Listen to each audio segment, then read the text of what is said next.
Welcome to Freeway Films, where I talk about movies on my way to work, and sometimes on my way home from work.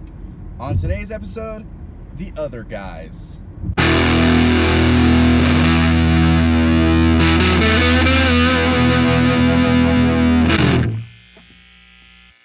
So this movie is about two very different cops who have to come together and with some common ground and, become a partnership while they're, investigating this white-collar crime that has lots of stock market scamming and whatnot. So I know this movie is 10 years old, and it really didn't have, a big pop culture, engulfment, but I don't care. I love this movie. It's one of my favorites, and I'm a peacock, so you gotta let me fly. So in hindsight, I realized that this movie was perfect for its time. I mean, it was 2010-ish.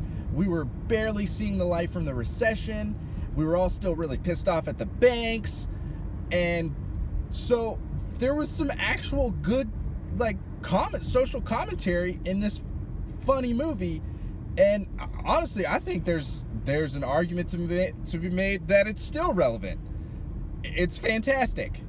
This movie is seriously one of Will Ferrell's most underrated performances, and it convinced me of Mark Wahlberg's comedic chops, which, by the way, are fantastic, and they were super funny together whenever they were playing off of each other.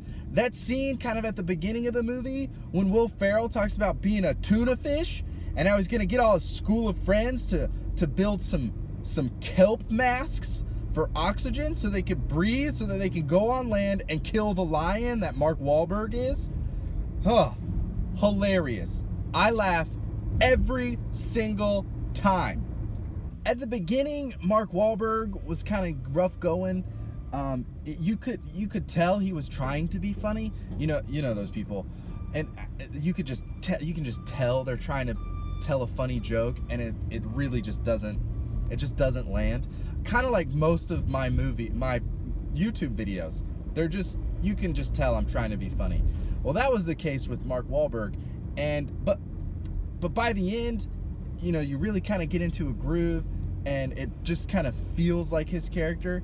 And if you rewatch the movie, you completely forget about it, and he's so funny. He and Will Ferrell are so funny together. I think the biggest problem with this movie is that there wasn't enough Samuel L. Jackson in The Rock. I mean, I appreciate that they killed him kind of right out the get-go, real quick. Really funny, too. And so I appreciate that, but I just wish, I think those two are really funny, and I think there was a missed opportunity to kind of see them back and forth with Will Ferrell and Mark Wahlberg. So I wish they could have subverted our expectations in a different way. I do think the choice they made to kill him off was fantastic, and it was really funny, but I just wish they'd have chosen to do something else. And now that I'm saying this out loud, I realize that it's less of a problem and more of my fantasy. So I did see the movie in theaters, and I really, really liked it, obviously. But it's a comedy, and there's not action or anything in this movie. So if you didn't see it in theaters, that's probably okay. Also, it's really old, so you're probably never gonna get to see it in theaters. And it didn't have the popular culture phenomena that some of the other classic films did. So there's probably never gonna be a re-release of The Other Guys. So you missed out. You're just gonna have to rent it and enjoy it from your home screen. And if you still haven't seen it 10 years later, you should regret it. It's a great movie. If you keep going without seeing it and you end up on your deathbed, you're gonna be like, man, I wish I'd have gone to China and seen The Other Guys. That's gonna be how you feel on your deathbed. Anyways, The Other Guys. Have you seen it? Did you love it? Do you hate it? Let me know in the comments below. And please subscribe every single week for great new content.